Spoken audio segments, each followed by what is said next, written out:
नमस्कार. मी सौ वैजयंती विकास गहूकर, योग शिक्षिका व कवयित्री.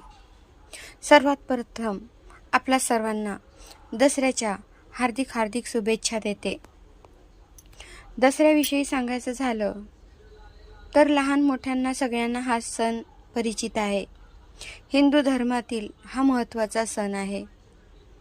त्यामुळे याविषयी मी असं सांगण्यापेक्षा माझ्या कवितेद्वारे मी हे सादर केलेलं आहे.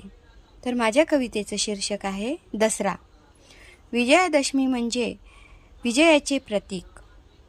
विजयदशमी म्हणजे विजयाचे प्रतीक. अश्विन शुद्ध दशमीला साजरा करतात भाविक. अश्विन शुद्ध दशमीला साजरा करतात भाविक. उत्साह हा विजयाचा आनंद वाटण्याचा. उत्सव हा विजयाचा आनंद वाटण्याचा. वाईट गोष्टींचा त्याग करून नव्या ध्येयाकडे वाटचाल करण्याचा. वाईट गोष्टींचा त्याग करून नव्या ध्येयाकडे वाटचाल करण्याचा. मांगल्याचे प्रतीक आहे हा सण. मांगल्याचे प्रतीक आहे हा सण. हेवे दावे विसरून जोडावे प्रत्येकाचे मन.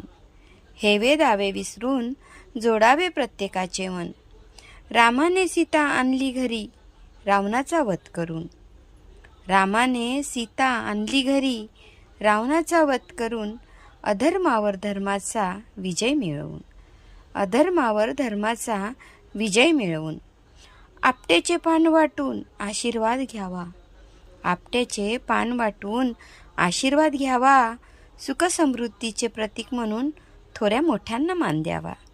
सुखसमृद्धीचे प्रतीक म्हणून थोड्या मोठ्यांना मान द्यावा. थोड्या मोठ्यांना मान द्यावा. नमस्कार. परत एकदा मी आपणा सर्वांना दसऱ्याच्या हार्दिक हार्दिक शुभेच्छा देते. धन्यवाद.